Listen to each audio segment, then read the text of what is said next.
días, tardes o buenas noches. Mi nombre es Aster y estás en Voces Diversas en Resistencia. Se llama nuestro programa.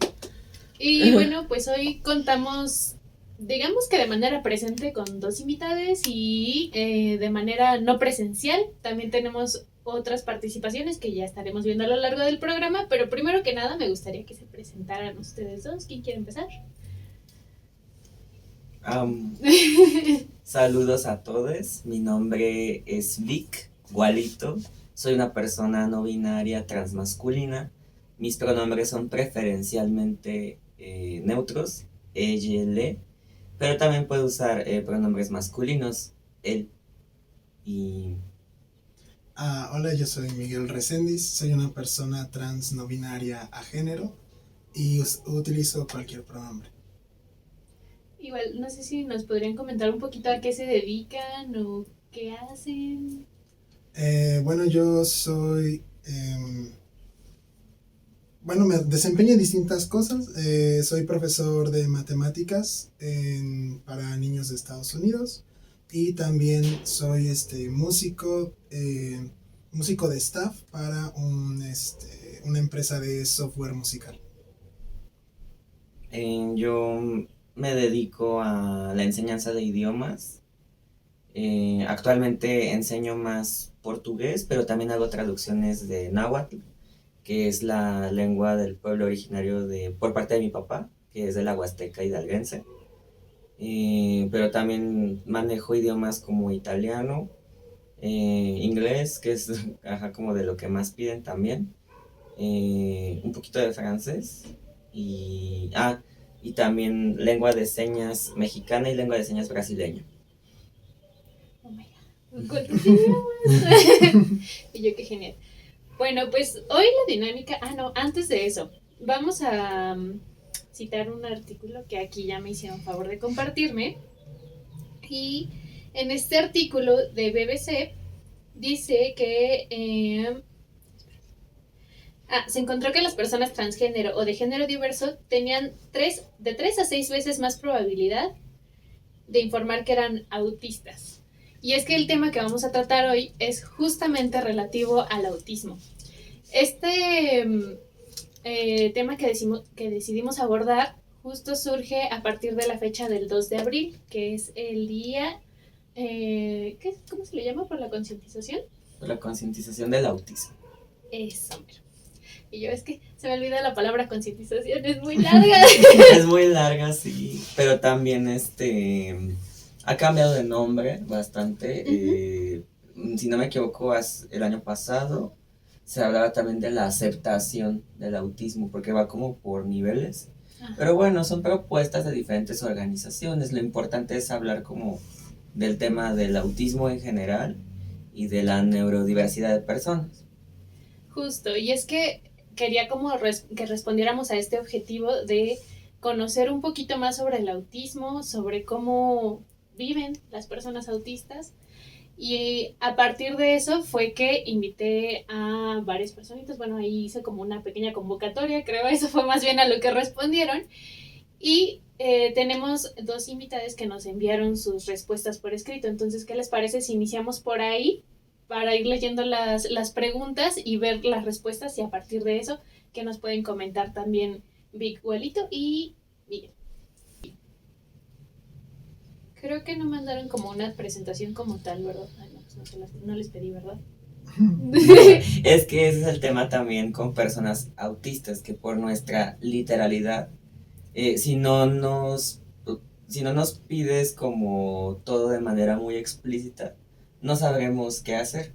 Sí. Y entonces por eso alguna adaptación o adecuación que vamos a necesitar siempre es como instrucciones muy claras. Muy claras, de preferencia paso a paso. Y eso también ocurre mucho con los límites. O sea, si no le dices a una persona autista cuál es el límite de manera explícita, probablemente no lo va a respetar. Pero no porque no quiera, sino porque no lo sabe. Claro. Sí, se me olvidó y no me acordaba si se los había solicitado o no, pero bueno, no importa. Acá el caso es que tenemos la participación de una persona que se llama Bri y una que se llama Adriana. ¿Quieres ayudar leyendo un poquito primera respuesta de Adriana. La primera pregunta es, Sí. ¿qué es el autismo? Bueno, la primera pregunta, ¿qué es el autismo? Adriana contestó: un neurotipo, una manera de experimentar el mundo y de vivirse a sí misma, atención monotrópica, procesamiento secuencial, no sé, para mí se siente como confusión permanente, una lucha constante, que siempre fracasa, por hacer sentido de un mundo caótico, de una vida que va demasiado rápido, de los demás humanos, siempre impredecibles. ¿Y qué tenemos, por ejemplo, en la respuesta de Bri? En la respuesta de Bri tenemos, ¿qué es el autismo? Es una forma de vivir las diferentes cosas del entorno social, ya que cada persona que tiene autismo puede vivirlo de diferente manera, pues podemos ser hipersensibles o hiposensibles. Sensibles ya sea a estímulos visuales, sonoros, olfativos, gustativos o sensoriales, así como también podemos tener una variación entre los estímulos, y de la misma manera ser hiper o hiposensibles no significa que nos afecte todo en ese aspecto. Sí, bueno, entonces quisieran platicarnos un poquito. ¿Cómo explican ustedes qué es el autismo? Bueno, yo explicaría el autismo como una forma distinta de procesamiento de información respecto a lo que se considera normativo o típico en términos, no sé si decir neurológicos o en términos del cerebro. Puede presentar distintos tipos de características, como bien lo dijo Bri, en cuestiones de hiposensibilidades o hipersensibilidades. Y bueno, al final y al cabo es un espectro. Entonces no necesariamente las mismas sensibilidades de una persona pueden ser las de otra, ni puede tener la misma necesidad de soporte o de acomodaciones dentro de algún tipo de espacio. La misma pregunta, ¿no? Sí. ¿Qué es el autismo? Pues el autismo, de la manera en la que se lo ha explicado a varias personas, principalmente neurotípicas o que a lo mejor no saben mucho del tema, aunque también sean neurodivergentes, porque pues nadie nace sabiendo quién, quién es exactamente, o sea, como que estos procesos de autodescubrimiento llevan su tiempo, pero la manera, a lo mejor una manera como más didáctica de explicarlo es como explicarle a la gente que todas las personas es como, imaginando que fuéramos computadoras, pues es como explicar que el autismo es como si fuera un tipo de software diferente al que estás acostumbrado a utilizar en la mayoría de los equipos. O sea, a lo mejor lo más común es que encuentres una máquina que sea Microsoft o que tenga paquetería Office, pero cuando encuentres una persona neurodivergente es como si vieras que esa computadora o máquina tiene un software o aplicaciones como De no sé, Linux. de Linux o de Apple. Bueno, sí. Ajá, pero bueno, el punto es que sean como maneras de procesar información de manera diferente, pero no por eso pues adjudicarles adjetivos de valor, ¿no? Como algo más o menos valioso que determinada forma de pensar o de procesar información. Excelente, muchas gracias. Y ahora, justo creo que parte de todo esto, algo que me gustaría explorar es justo qué características tienen las personas autistas, ya como enfocándonos más en esas características. Creo que Bri lo abordó un poquito en su respuesta. Sí. Igual, no sé si me ayudas leyendo el de Adriana, lo leo Claro. yo, como gustes. Bueno, ¿a qué características tienen las personas autistas? Adriana contestó que diferencias en la comunicación, en la intensidad de los intereses, diferencias sensoriales, necesidad de estructura, repetición, esas cosas que dice el DSM. No puedo hablar por todos, pero en mí se ve así. Tengo poco interés social y aún menos gracia para socializar. Hablo a destiempo y callo más de lo conveniente. Cancelo compromisos sociales a la menor provocación. No sé responder a la pregunta ¿cómo estás? Hago observaciones que nadie pidió. Callo cuando se espera que hable, sobrepienso, o eso me dicen. Todo lo que hago, cosa que no me libra de ser grosero sin querer. Estoy cansada de todo el tiempo, me visto igual a diario, no tolero las sorpresas ni la ambigüedad, mucho menos las luces de oficina, el ruido de la licuadora y muchas otras cosas. Ah, y me fijo en la ortografía de todo, hasta de las cajas de cereal.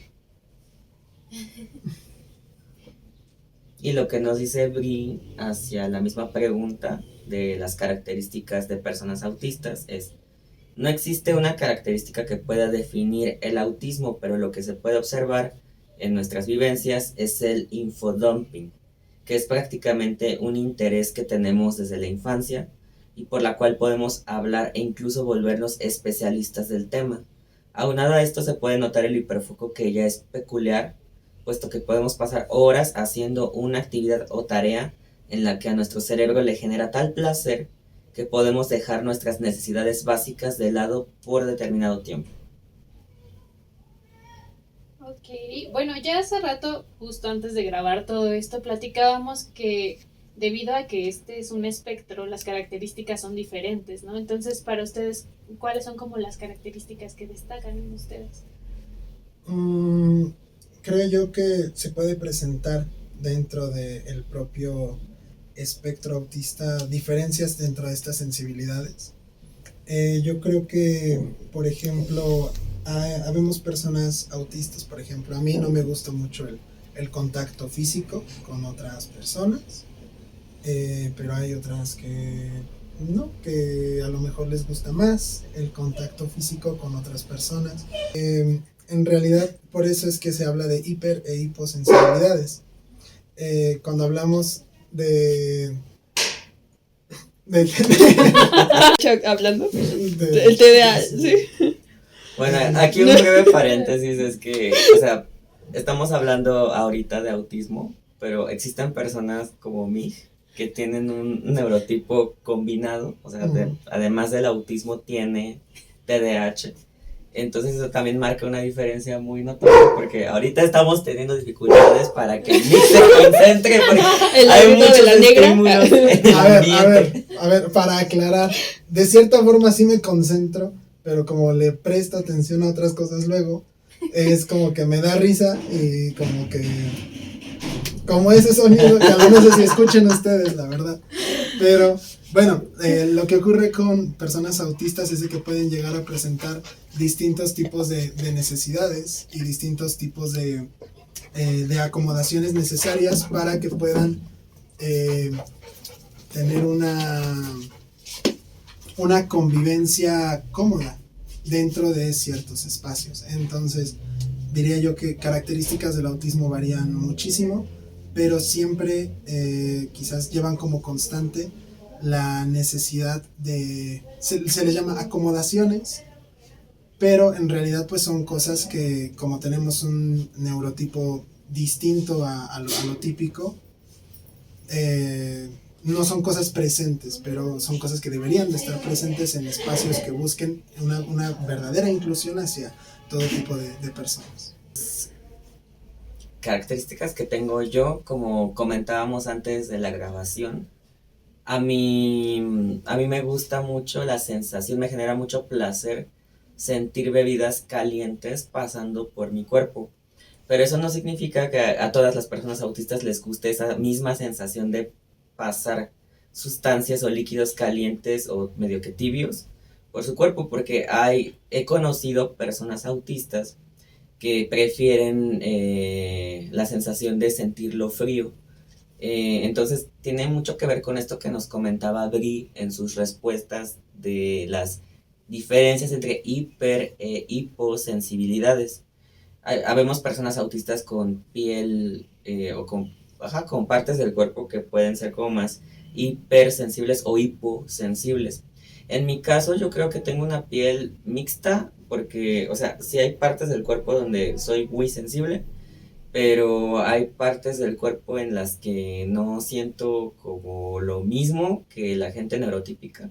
Y creo yo que tal vez es por eso que a mí me encanta dar abrazos como muy fuertes o muy apretados, porque como no siento que soy más hiposensible que hipersensible, como que necesito sentir que aprieto algo o a alguien para tener como esa comunicación o ese afecto. Es algo como muy loco, pero ajá, o sea, lo importante es explicar que las personas autistas somos diversas y no vamos a tener las mismas hiper o hiposensibilidades sensoriales, tampoco hacia la luz. O sea, hay personas autistas que son muy sensibles a la luz, pero también hay personas que prefieren al revés, o sea, que prefieren como muchas luces para estimularse. También depende de la situación, ¿no? O sea, puede ser que una persona autista sea muy sensible a la luz, pero la tolere porque a lo mejor está en el concierto o en el show de su artista favorita. Entonces es como algo muy diverso, pero básicamente lo que tenemos en común pues es esto de la diferencia de procesamiento sensorial, la literalidad, que a lo mejor como se nos dificulta procesar sublenguajes gestuales o identificar rostros, nos apegamos mucho a la comunicación literal, ya sea escrita o hablada. Ok. Sí, me llama mucho la atención justo este tema de que en realidad creo que cuando se habla de autismo hay como una etiqueta, un estereotipo muy construido, no sé cómo lo ven ustedes. Sí, muy infantilizado inclusive. O sea, cuando se habla de autismo se habla de infancias autistas, pero pues nosotros fuimos infancias autistas y pues ya crecimos, ya no somos infancias. Entonces, sí, claro, o sea, y dentro de un imaginario colectivo hay una imagen muy precisa sobre qué es una persona autista. Sin embargo, como ya les hemos mencionado, son tantas las acomodaciones o diferencias respecto a sensibilidades que una persona autista puede presentar, que nos podemos guiar por un simple tipo de persona autista, una figura de persona autista. El autismo es algo que se vive en mucha variedad. Inclusive decía hasta por género, bueno, hay veces que se encapsula mucho el autismo solo hacia el hombre, ¿no? Y solo estudian, bueno, diagnostican como esto nada más hacia el hombre, pero en la mujer inclusive puede ser diferente, en otras expresiones, ¿no? También de género, se puede dar de diferentes formas, ¿no? Así es, sí. Sí, o sea, la dificultad para diagnosticar el autismo está atravesada por todas las cuestiones estructurales de raza, clase, género, orientación sexual, o hasta como agregarle otro tipo de discapacidades que hacen como que el autismo sea la última cosa de la cual se va a sospechar. Este estereotipo, como el estereotipo más difundido de persona autista, generalmente siempre es una persona blanca o una infancia blanca. O sea, si ustedes entran a Google y buscan autismo, van a ver que todas las fotos, en su mayoría, van a ser infancias blancas. ¿Esto qué ocasiona? Que haya una subnotificación de diagnósticos en personas racializadas, pero también principalmente en personas designadas como mujeres al nacer, como personas AFAP, disidencias de género, o personas con una orientación sexual diferente al de la norma, o que primero se diagnostique otra condición menos autismo. O sea, como que autismo es la última cosa que se van a imaginar, porque siempre está muy presente el estereotipo o sea, de autista tipo Sheldon Cooper. O sea, como una persona así como súper inteligente, como un hombre cis, hetero, blanco, y que va a tener como que siempre va a estar en el mundo de las ciencias exactas. O sea, ni siquiera como pensarlo en el mundo de las artes, en el mundo de las humanidades, no. O sea, siempre ingeniería, siempre cuestiones como de matemáticas. Y ok, o sea, es cierto que sí hay autistas cuya área de interés o tema de interés puede estar en esta parte de las ciencias exactas o biológicas y médicas. Pero también hay muchas personas autistas en el mundo de las artes. Entonces es algo como muy difícil de construir, pero bueno, ya poco a poco van surgiendo cada vez más personajes, personas famosas autistas que sean mujeres o de género diversas y que sean racializadas, más que nada. Ok, bueno, ya me entró la duda como más o menos cómo es que hacen el diagnóstico del autismo. Existen distintas pruebas. Yo recientemente me hice mi diagnóstico aquí en México. Formal. Mi diagnóstico formal aquí en México. Porque no hay necesidad de que uno tenga un papel de diagnóstico como para poder ser una persona autista. Las personas autistas tenemos características, las personas autistas sabemos cómo es nuestra vivencia. No es necesario que ningún tipo de psiquiatra o institución nos valide. Sería ridículo pensar que no sabemos cuáles son nuestras propias vivencias o que no vivimos nuestra propia vida y hasta que alguien nos diga, sí, tú eres una persona autista. Aquí dentro, bueno, dicho eso, que siempre es muy importante no invalidar las vivencias de otras personas autistas, estén o no diagnosticadas, ya que el diagnóstico termina siendo una cosa muy privilegiada, es una cosa cara, la verdad, es una cosa cara y que regularmente, inclusive dándote el diagnóstico, pues te ves entrecruzada por cosas como el género, cosas como la racialidad, todo eso. Que yo sepa, ahorita que mi diagnóstico, digamos, institucional o formal ya fue como, ha sido obtenido muy recientemente, existen 2 pruebas, bueno, a mí me hablaron de 2 pruebas, de 3 en realidad.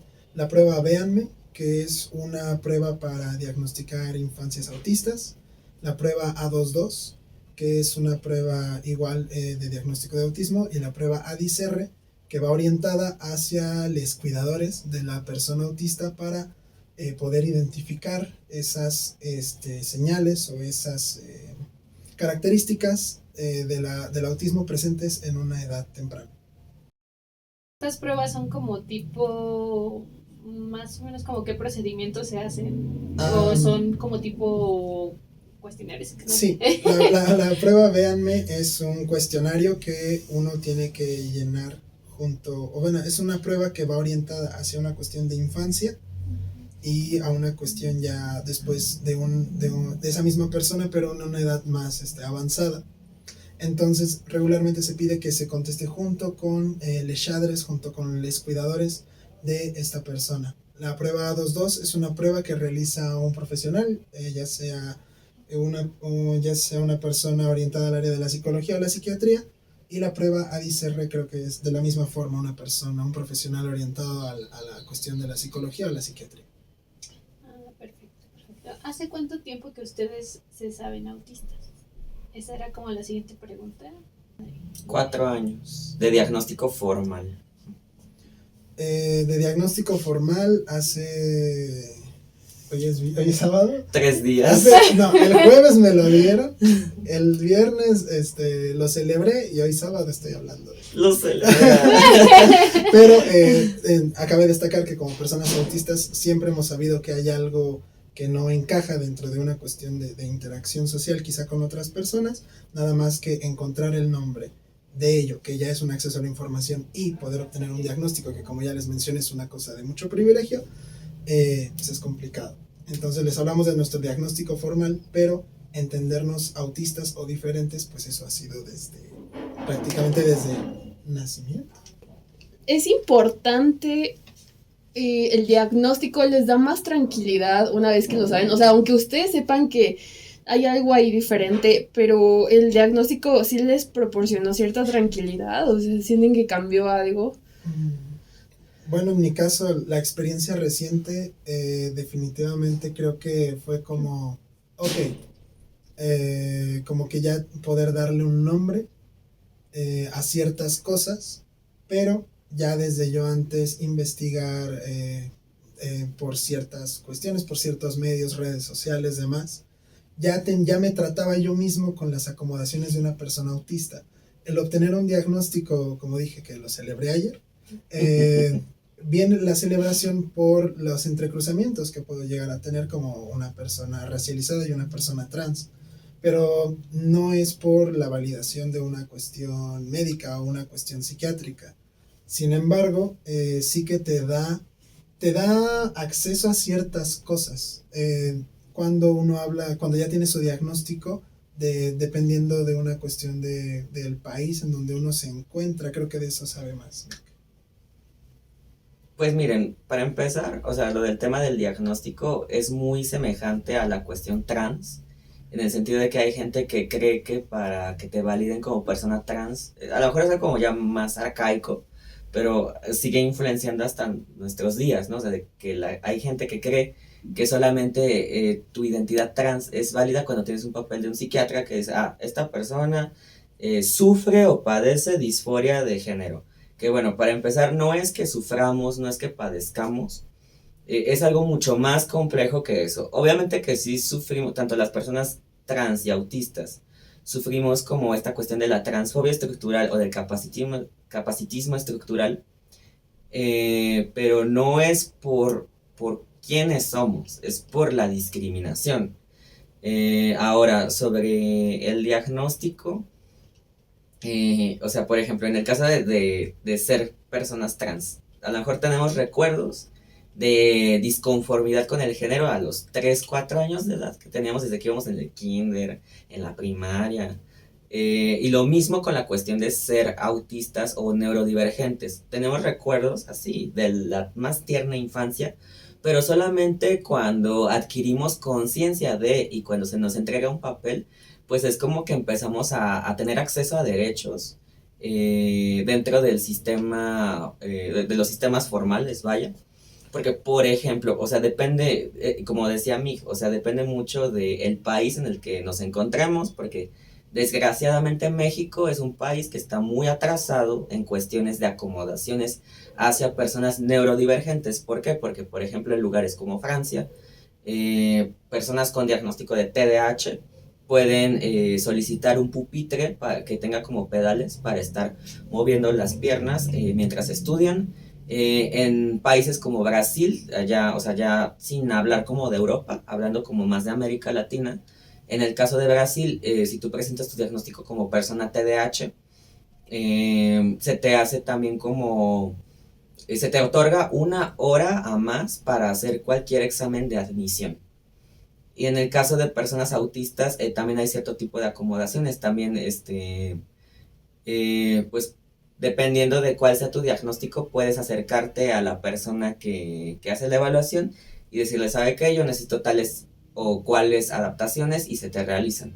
Y es algo que todavía no se ve tanto aquí en México, ojalá con el paso de los años lo veamos cada vez más. Claro, y eso justo creo que está muy conectado con la siguiente como pregunta que quería abordar tanto con las respuestas que nos enviaron junto con ustedes, que es justo cómo fue descubrirse autistas. Entonces, no sé, ¿me ayudas? Claro. ¿Cómo fue descubrirlo? Adriana responde, fue una crisis enorme. En un primer momento sentí algo de alivio por haber encontrado la explicación que anduve buscando tantos años, el nombre de la diferencia que ha marcado mi vida. Después vino la crisis de identidad. Si llevo más años de los que recuerdo haciendo masking, ¿quién soy en realidad? Aún no lo sé. Aún el síndrome del impostor me hace sufrir de cuando en cuando. Desde entonces me dedico a reexaminar mi vida, a redibujar el mapa y tratar de internalizar la idea de que, en vez de una persona deficiente y sumamente extraña, soy un autista normal. Bri nos dice, ¿cómo fue descubrirlo? En mi situación fue el diagnóstico hasta hace 1.5 años, pero en mi contexto sucedió algo que ocurre usualmente en varios casos. A mí me diagnosticaron TDAH, pero justo lo que ocurre es que al interpretar la prueba, puedes dar un falso negativo, pues existen puntos que te arrojan ambos diagnósticos, pero terminan dando un diagnóstico parcial. El año pasado que me volvieron a hacer la prueba, tuvieron que hacer una segunda evaluación, ya que sucedió esto y al final me comentaron que en efecto tengo autismo, pero que no lo reflejé de manera directa en la primera evaluación, debido a que también tengo TDAH, por lo que mi diagnóstico es AUTDAH. Ahí Bri nos pone entre paréntesis, se estima que el 70% de quienes tienen autismo también tienen TDAH o atención divergente. Bueno, creo que ustedes ya nos comentaron un poquito sobre cómo fue ese descubrimiento, ¿no? Entonces, quisiera saber, por ejemplo, si ustedes lo han compartido con familia, amistades y todo eso, y cómo ha sido. ¿Qué se siente ser parte del 70% que es de autista? Bien chistoso. ¿Sí continuó? No, también responde esa, está interesante. Está chistoso. Okay, está chistoso. Ajá. Pero nada más chistoso. Ajá. El encontrar el ir encontrando las características de tu neurotipo o de tu neurodivergencia siempre es un proceso complicado. Llegas a pasar por estas fases del duelo, como les llaman. No necesariamente, pero puedes llegar a pasar por una cuestión de negación, quizás un poco de enojo hacia ti mismo o enojo hacia una cuestión estructural, que es muy válido. Todo depende mucho de la persona, el momento en el que llega a encontrarlo. En mi caso, el descubrirme una persona autista y TDAH ha arrojado mucha luz respecto a mi pasado, mi presente y qué pueda ocurrir respecto a mi futuro. Creo yo que encontrar estas cosas me ha ayudado a acomodar mi vida y a entender muchas cosas que antes se sentían como culpas constantes por no saber exactamente cómo describir lo que me estaba ocurriendo. El encontrar los diagnósticos no solamente nos puede ayudar como para hablar con otras personas sobre nuestros neurotipos, sobre nuestras neurodivergencias y acomodaciones, sino también como para poder disculparnos a nosotros mismos porque nunca fue nuestra culpa. En realidad es que nosotros pensamos o manejamos las cosas de una forma distinta a las que están establecidas. Y entender eso para nosotros quizás pueda ser sencillo, pero para otras personas no. O personas que no estén tan informadas dentro de la neurodivergencia o personas neurotípicas. Entonces, hablarlo con familiares y amigos ha sido un proceso constante de invalidación, no creo. Hay gente que es rara ella. Pero ha sido muy útil poder hablar con ellos porque en el caso de que sean personas que van y tienen como esta apertura, entonces también entran como a darse cuenta de que las acomodaciones que necesitas y puede llegar a sentirse como un abrazo a esas acomodaciones que nunca nadie se interesó como de poder darte. O también se puede llegar a sentir como un rechazo constante de una persona que nada más te tira de aloque todo el tiempo. En realidad es muy diverso. En mi caso han pasado ambas cosas, pero definitivamente creo que ahora con los diagnósticos me siento más tranquila de poder decir, de poder asignar, de poder entender. E inclusive obtener tu diagnóstico puede llegar a otras amistades, buscar sus propios diagnósticos en el caso de ser personas neurodivergentes. Es muy común que las personas neurodivergentes pues nos juntemos, no porque tenemos quizás un tipo de humor o formas o acomodaciones muy compartidas. Entonces puede ser un proceso que lleve hacia una soledad o un rompimiento, muy como lo trans, un rompimiento quizá de nuestro núcleo, lo que nosotros considerábamos que era como lo nuclear, pero una especie de resurgimiento o reconstrucción de lo nuevo o de lo que es ahora más cómodo para nosotros. Justo, me parece muy bonito cómo lo manejas como una parte de autodescubrimiento, ¿no? Primero hacia adentro y ya después como la parte de lo compartes hacia afuera y hay diversas reacciones, pero al final tiene que ver también con un proceso personal, ¿no? Como de ir viendo hacia adentro qué hay. ¿Y tú qué nos platicas al respecto? Hay mucha, o sea, sobre la pregunta de cómo ha sido compartirlo con amistades o con familiares. Bueno, más que nada, creo que con amistades ha sido muchísimo más fácil porque yo estoy segurísimo, bueno, y hasta hay pruebas de que mis amistades son todas neurodivergentes. De mi parte, a mí me ha sido como muy difícil tener amistades neurotípicas porque siempre ha habido como malos entendidos muy fuertes. Principalmente antes del diagnóstico. La ventaja de tener el diagnóstico ya como muy consciente es como tener las palabras para explicar qué te pasa y que lo que te pasa, además de que tiene nombre, no está mal. Entonces es como algo muy potente, algo muy importante saber nombrar lo que nos ocurre. Y pues a lo mejor hasta ese punto, a lo mejor sí, tal vez en un futuro tal vez podré tener una amistad neurotípica. Pero no lo La sé. esperanza. Tal vez. Bueno, a lo mejor amistad tan próxima o cercana no, pero a lo mejor sí como hacer que la gente neurotípica me escuche un poco más. Con familiares pues ha sido también como muy fácil, porque pues eh, es muy sabido, ¿no? Que tanto el TDAH como el autismo, así como varias neurodivergencias son hereditarias. Entonces, ¿qué ocurre? Que en el caso muy específico de mi familia, pues casi toda mi familia es autista también. Entonces era como muy gracioso como comentarles esto de, a mí me pasa, me diagnosticaron como persona autista, tengo estas características, y me decían así, sí, nuestra familia es así. O sea, como algo muy normal. De hecho, creo que la parte que la parte que mi familia no acepta es la parte de que yo sea una persona trans o que yo sea una persona pansexual. O sea, mi familia biológica no acepta ni mi identidad de género ni mi orientación sexual, pero la parte de mi neurotipo o de mi discapacidad sí, y la respeta muy bien. Siempre, yo nunca sufrí capacitismo en mi familia, pero justamente porque toda mi familia es como autista.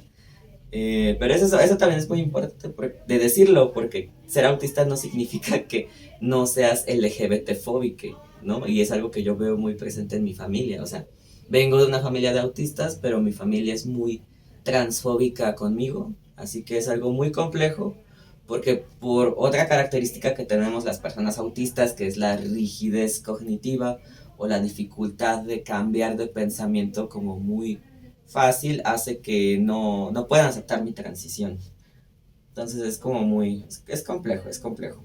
Y bueno, ya ni hablar de la sociedad, porque la sociedad está tan desinformada que te dicen que eres mamone, o sea que no eres autista, eres mamone, eres una persona como muy picky, como muy delicadita, eres una persona extraña, eres una persona rara, eres una persona anormal. Profesores en la UNAM me han dicho anormal y eran psicólogos. O sea, eso es muy grave, yo creo, porque, o sea, que un especialista de la salud mental que se supone que está o que debería de estar informado sobre esta cuestión de las neurodivergencias, que te llame anormal enfrente de un grupo en una carrera de humanidades, es algo muy fuerte. Quiere decir que, o sea, de verdad hay un gran problema estructural sobre este tema, y pues me alegra que Aster nos haya invitado a este podcast para intentar ayudar a visibilizar este problema, o bueno, nuestra condición, más que nada también. Entiendo. Bueno, antes de pasar al tema justo de los obstáculos y ahondar un poquito en eso, quisiera abordar la siguiente pregunta, que justo tiene más que ver con el tema del género. Y puede haber una relación entre autismo e identidad de género, y en todo caso, pues, ¿cómo es esa relación? Bueno, lo que nos contesta Adriana es que una cosa sobre el autismo es que la relación con los constructos sociales es diferente. El género no se salva de esto, por lo menos no para mí.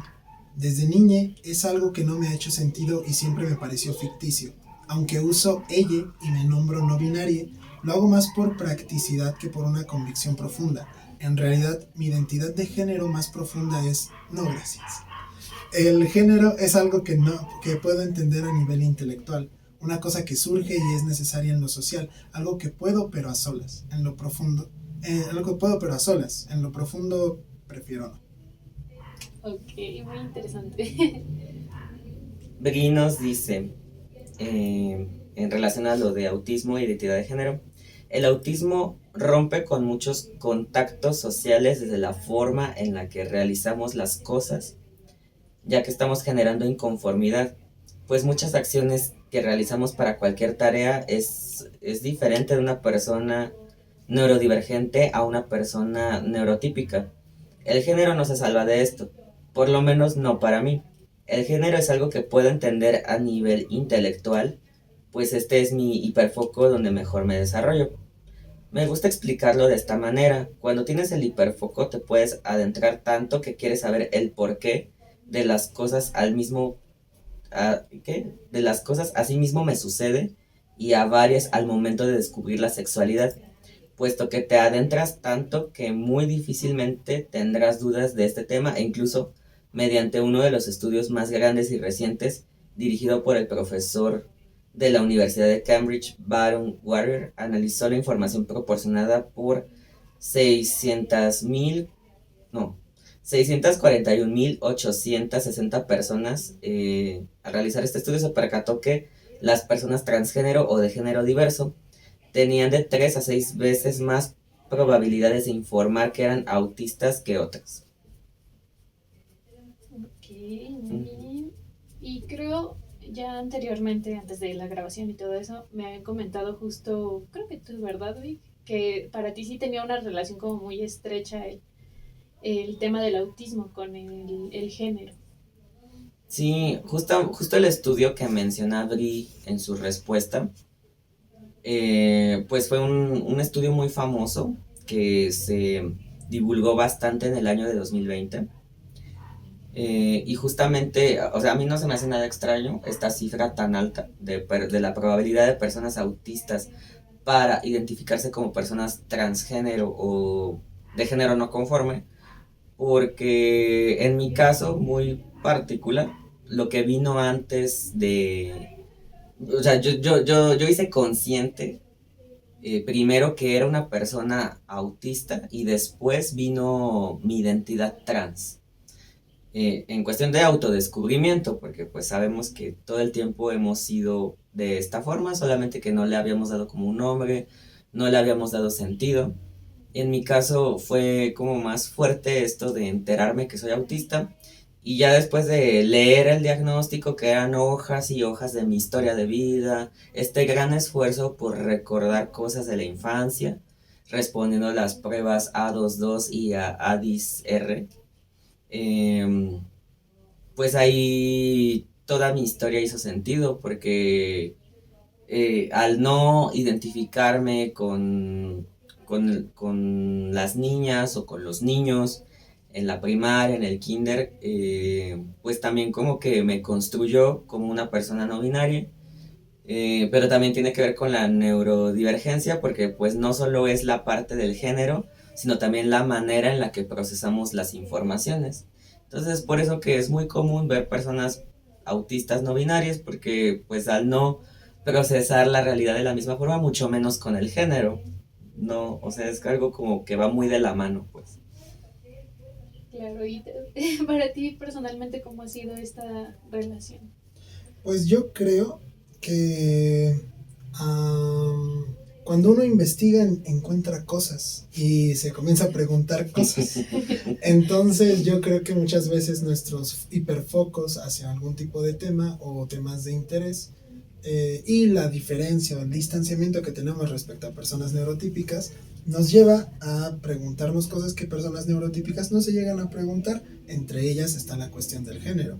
Entonces, a mí es una cifra y es una cosa, lo que menciona Bri, que me parece completamente relacionado. Creo yo que yo como persona de género, iba a decir comulgo, iba a sonar muy religioso, pero estoy muy de acuerdo en la cuestión de lo que dice Adriana de género, mejor no.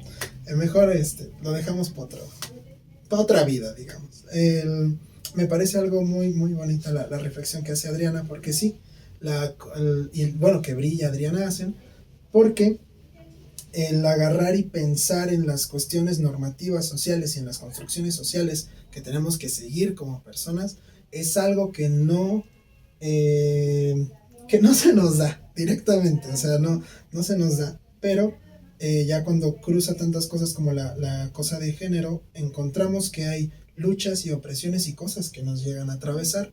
Entonces preguntas, cuestionas, vas viendo, vas investigando, no solamente, digo, no una cuestión de género, no solamente eso, sino también una cuestión de la sexualidad, una cuestión del desarrollo. Entonces el agarrar y comenzar a cuestionar y a ver distintos de estos tipos de temas, pues te hace descubrir cosas, y a nosotros nos hizo descubrirnos personas no binarias, pero también una persona puede ser cisgénero siendo neurodivergente.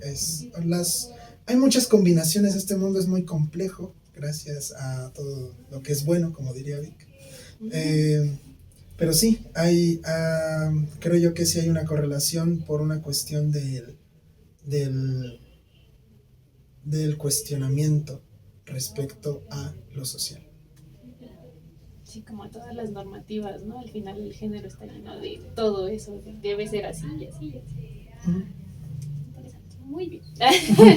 Ahora sí quiero pasar, ahora sí como a lo que ya estábamos empezando a abordar, el tema de cuáles son esas dificultades u obstáculos que han enfrentado como personas autistas. Dificultades o obstáculos que has enfrentado como persona autista. Adriana nos comenta, me siento como de Canal 11. Sí, claro. Qué bueno que dijiste Canal 11 y no TV Azteca. Bueno, de niña sufrí algo de bullying, mucha exclusión social, siempre he tenido pocos amigos y me ha sido difícil mantener amistades y que sean sanas, porque tiendo a ceder mucho y terminar en relaciones abusivas para mí. En la juventud pasé por la adicción a sustancias, porque me traían amigos, me daban algo de gracia social, mantenían a raya la intensidad de la vida, de sus demandas, de sus estímulos y de mis propios pensamientos. Como dije, estoy cansada la mayor parte del tiempo, lo cual limita mi participación en muchas actividades y complica el tema del trabajo y del autocuidado. He dejado 2 carreras sin terminar debido a mis dificultades sociales y mi disfunción ejecutiva. No tuve los medios para mantenerme sola sino hasta los 36 años. Si me he salvado de vivir en la calle es porque tengo algo de privilegio. He abandonado trabajos por sobrecarga mental y sensorial y tardé muchos años en encontrar un trabajo que estuviera relacionado con mis intereses profundos y, a la vez, fuera amable con mis diferencias. Qué fuerte. Sí. Bueno, Bri nos dice sobre esa pregunta referente a las dificultades u obstáculos como persona autista, que principalmente el desarrollo social, ya que dice, no puedo interactuar muchas de las veces de manera eficiente en mi entorno social, ya que en repetidas ocasiones me dicen que soy extraño, que soy un cerebrito, o me estereotipan diciendo Dr. Sean Murphy, ya que me gusta mucho la medicina y la ciencia, entonces me dicen así para molestarme. Y ya, eso es lo que dice Bri. O sea, aquí el autismo lo utilizan como algo despectivo. Sí. ¿Qué? La mayor parte del tiempo, o sea, bueno, no sé. Pues en mi caso, yo les puedo señalar un caso que me parece muy interesante. Dentro de los corridos tumbados existe un artista y un compositor muy bueno que se llama Tito P, primo de Peso Pluma, que se le hacía mucha burla por su forma, sus manerismos, y el insulto que le decían es que era una persona autista. En esto podemos ver cómo la sociedad no está sensibilizada y nos sigue considerando a nosotros como un insulto, o sea, como decirle a alguien que no es normal, decirle autista y que eso te debe ser un insulto para ti, lo mismo que decirle a una persona que es gay, homosexual o cualquiera de esas otras palabras muy fuertes. Entonces, por desgracia, muchas veces se entrecruzan dentro de las dificultades de ser una persona autista, el propio estigma que uno puede tener por ver cómo se trata a las personas que son autistas de su alrededor, a las personas que son neurodivergentes, como decíamos antes, que se les puede infantilizar o que de plano no se les hace caso, se les tira de aloques. Entonces, una de esas grandes dificultades no es solamente el tener que afrontar una cuestión social o tener que hablar con tu familia, es hablar contigo mismo y afrontarte a ti mismo y darte cuenta de lo mucho que tienes interiorizado. Es una cosa que me pasó a mí, por eso lo digo así. El darte cuenta del mucho dolor y el rechazo que tienes interiorizado a personas como tú. Pues es como muy común desgraciadamente, utilizar la palabra autista como insulto o esta imagen negativa que se tiene de personas como nosotros. Se ha dicho mucho, ¿no?, que Elon Musk es autista y pues generalmente cuando se comenta esto, las reacciones de la gente, ¿no?, o de la sociedad es así de, si es autista, ya sabía que algo andaba mal con ese güey. O sea, que algo andaba mal. O sea, como como si ser autista fuera sinónimo de algo malo, o sea, como de un problema, como de una enfermedad, como de, bueno, no tan diferente de la idea que se tiene de una persona con algún tipo de discapacidad. O sea, vamos, en la sociedad se cree que ser una persona con discapacidad es algo que te va a limitar de oportunidades, que sí es así, pero no es, de nuevo, no es por ser quienes somos, es por la discriminación. Desde la escuela hasta el ámbito laboral, social y familiar. O también otra de las reacciones es de, bueno, no creo que sea autista porque si no, no habría llegado tan lejos. O no, no, pues quién sabe, no ha de ser porque ha tenido como esta idea del éxito, ¿no? O sea, como de, no, pues si ha tenido éxito no puede ser autista. O igual había otro caso de una modelo, no recuerdo de qué país era, una Miss Universo, que también decían que era autista, pero igual las reacciones de la gente, no puede ser autista porque es bonita. O sea, y es algo que se dice mucho de personas con discapacidad, o sea, dicen, no puede usar silla de ruedas o no puede ser una persona con algún tipo de neurodivergencia porque es bonita. O sea, es como, son ideas como muy raras, pero que son como muy comunes en la sociedad, o sea, que no tendría por qué haber relación de una cosa con la otra, pero, o sea, a la discapacidad también se le otorga como un valor estético, o sea, como de, o sea, la discapacidad es algo feo, es algo que huele mal, es algo que es desagradable, o sea, es una idea como muy arraigada, como hasta de descuido. Y ok, sí, puede haber personas autistas principalmente de nivel 3 de soporte, que a lo mejor por falta de herramientas para tener autocuidado, a lo mejor, o hipersensibilidad a la ducha, a la regadera, no pueden bañarse con tanta frecuencia porque es como si les doliera que les cayera el agua. Entonces sí puede haber casos de personas con discapacidad que huelan mal o que no tengan una apariencia que delante de la sociedad les sea agradable, pero, o sea, también como que decirle a la gente, oye, pero reflexiona tantito, o sea, antes de juzgar, pregunta por qué le es tan difícil a tal o cual persona hacer determinada actividad. Entonces tenemos mucho que avanzar en ese sentido y pues creo que tenemos más obstáculos que, que motores, que ayudas. Hay gente que dice, ay, ya quieres tu diagnóstico porque quieres tener tus privilegios. ¿Cuáles? Que alguien me explique por qué. Porque muchas personas autistas no encontramos trabajo estable. O sea, muchos estamos en el autoemprendimiento o en cosas como, eh, pues no sé, como más freelance, justamente porque nuestra imagen o nuestra persona cuando se enteran de lo divergentes que somos no es bienvenida. No, en lo absoluto. Y definitivamente los espacios en internet llegan a ser espacios seguros para personas como nosotros, Sí. porque muchas veces hay personas autistas con, con sensibilidades que no les permiten quizá estar tan en una cuestión pública o en ciertos espacios. Y usar internet puede llegar a ser una cosa que podemos utilizar como válvula de escape a todas estas dificultades que llegamos a sufrir por la sociedad, no por ser nosotros, como diría Vic. Y es algo muy curioso cuando te metes a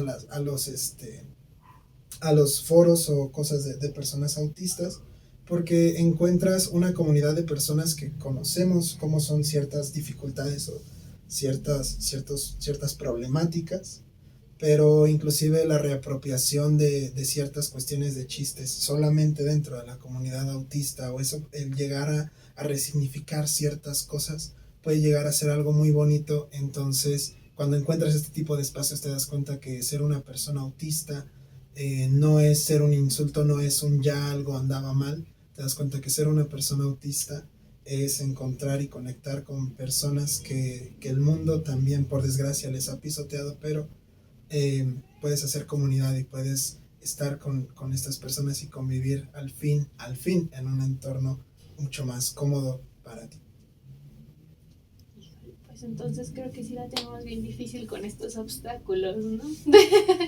Sí. Que justo eso nos lleva a la siguiente pregunta, que es como, ¿qué podemos hacer para disminuir o eliminar esos obstáculos? A veces creo que la palabra eliminar puede ser muy grande. Muy utópica, ¿no? Pero entiendo la dirección. Entonces, igual, ¿me ayudas a leer de nuevo la respuesta de Adriana? Ni idea. Que el gobierno nos pensione a todos. Les puedo decir que ha funcionado para mí. ¿Qué hacen en el lugar donde trabajo? Me creen, me toman en serio. Dije que la luz me hacía sufrir y cambiaron las luces. Dije que necesitaba tiempo de aislamiento y me ofrecieron un espacio aislado para mí. Pedí instrucciones paso a paso y comunicación uno a uno y me lo concedieron. Quizá habría que empezar por ahí, por concederle a cada persona autista autoridad sobre su experiencia de vida. Gran respuesta. Bravo, Adriana. Ay, qué fuerte.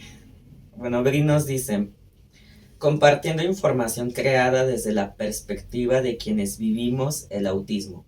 La verdad, muchas de las veces quienes son profesionales explican el tema con términos capacitistas, lo cual es un problema, debido a que genera mayores estigmas y discriminación para quienes vivimos el autismo.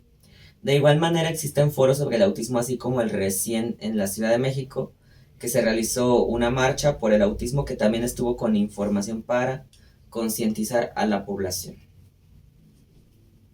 Abrir muchos espacios es importante, visibilizar, empezando desde visibilizar el autismo en espacios públicos y además por las instituciones, ¿no? Empezando por el gobierno. Ajá, ¿cuáles son las exigencias que se le puede llegar a tener a una institución para poder, institución o empresa, como para que sea verdaderamente incluyente?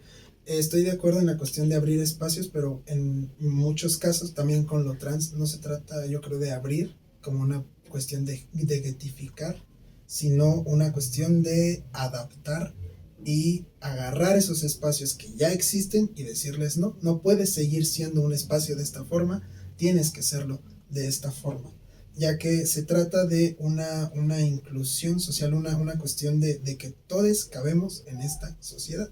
Entonces, el agarrar y transformar y concientizar, informar, hablar sobre este tipo de temas de una manera más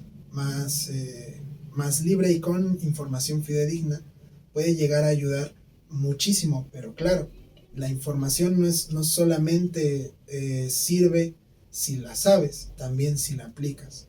Entonces es necesario que a los espacios donde una persona puede llegar a prestar su fuerza de trabajo o puede llegar a desarrollarse, se hace empresas, escuelas, se le puedan estos dentro de la medida de lo posible, porque también hay escuelas que a lo mejor directamente no se les da mucho presupuesto, por ejemplo, adaptar el espacio para las personas neurodivergentes. En este caso nosotros hablamos por personas autistas o yo persona TDAH, pero se trata de eso, se trata de buscar las adaptaciones y que inclusive muchas veces, en el caso de las escuelas, por ejemplo, pues en concientizar a los profesores de que si uno de nosotros necesita pararse o necesita estar como estimulándose con algo, con algún tipo de juguete, un fidget toy que se le llama, no es porque no estemos prestando atención o no es porque nos dé igual lo que está usted ahí exponiendo,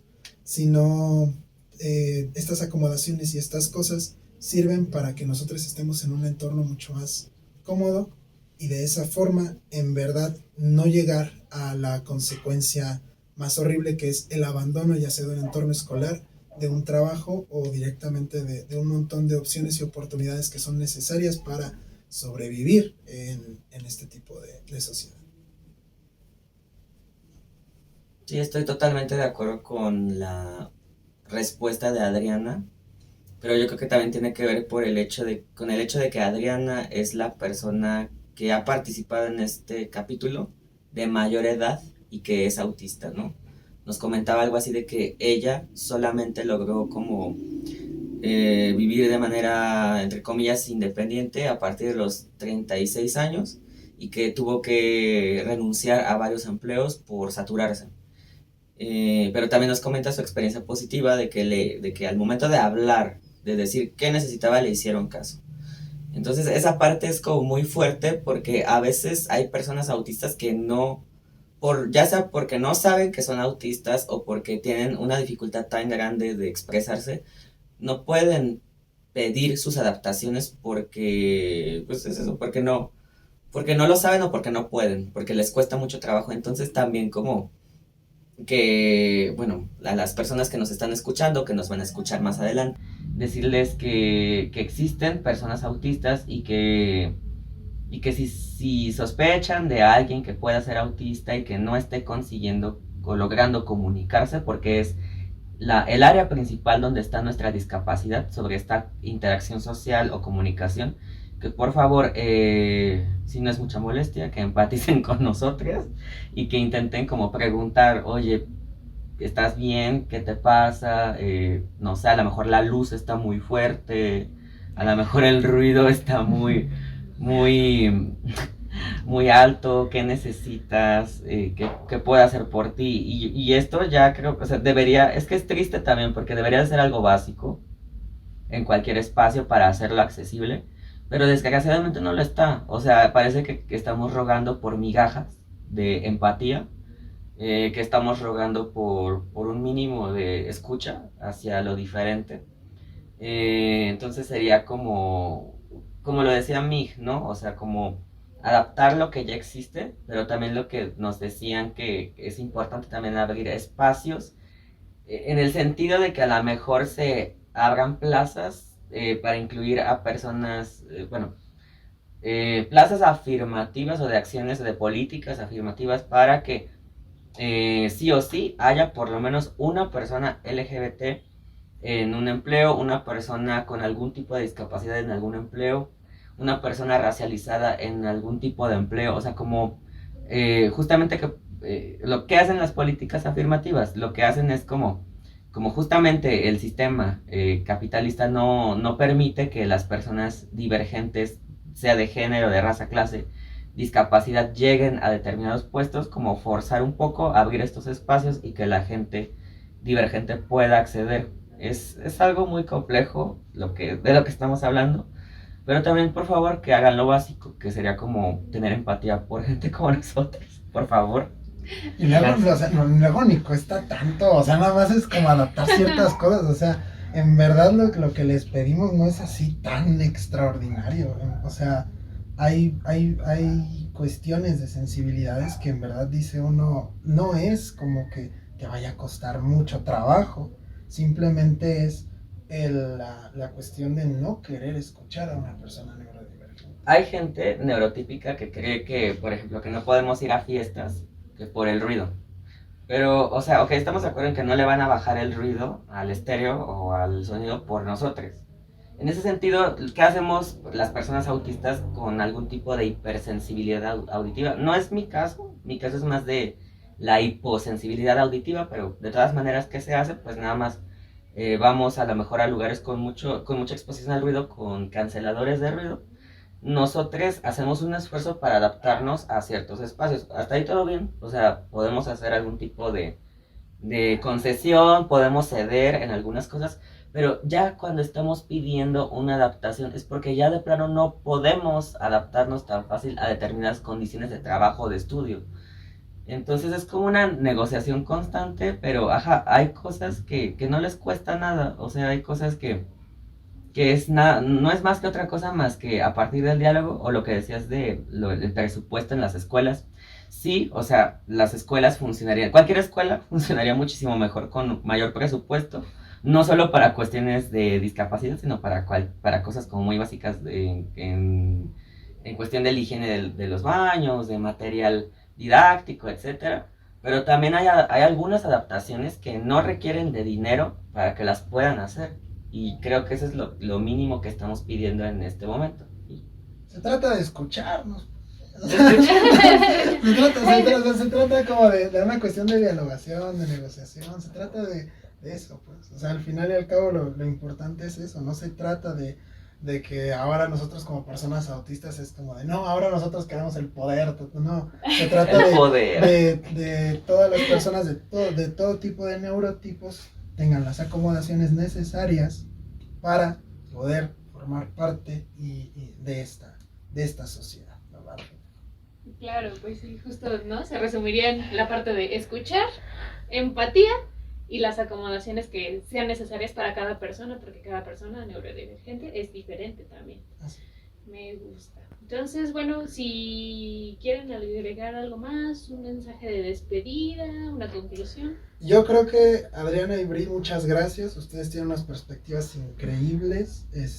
La verdad es que pusieron en muy pocas palabras cosas muy necesarias de mencionar, cosas muy importantes. Y también es eso, que la gente sea consciente de que nuestras participaciones, nosotros estamos aquí presencialmente, Adriana y Bri mandaron sus escritos, pero todas las participaciones importan, porque al final y al cabo todos queremos ser escuchados y todos deberíamos de ser escuchados.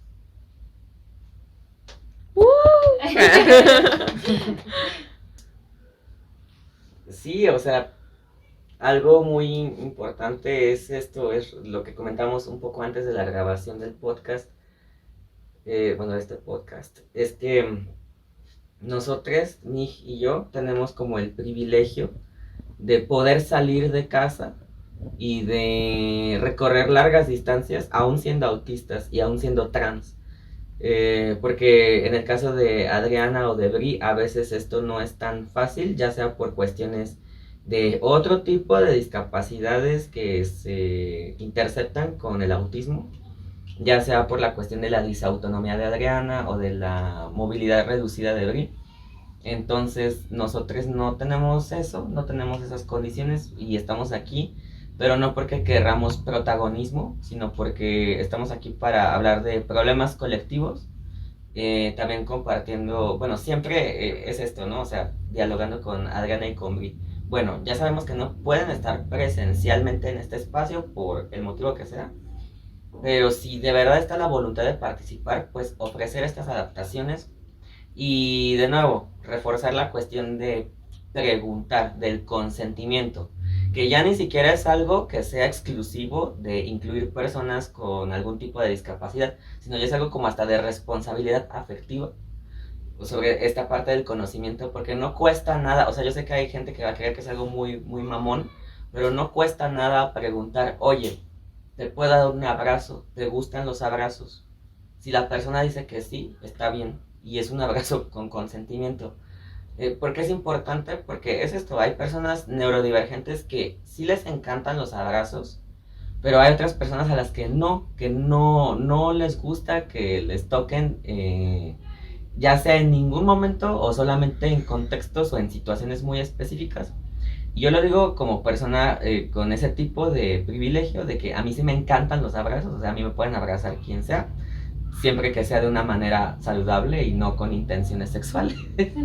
Ahí es abuso sexual, pero o sea, a mí sí me encantan los abrazos, entonces, pero como yo sé que tengo compañeros autistas que no les gustan o neurodivergentes que no les gustan, pues como si a mí sí me escuchan, pues decirles que pregunten antes de abrazar a quien sea, ¿va? O sea, cosas medio así, pero sería eso.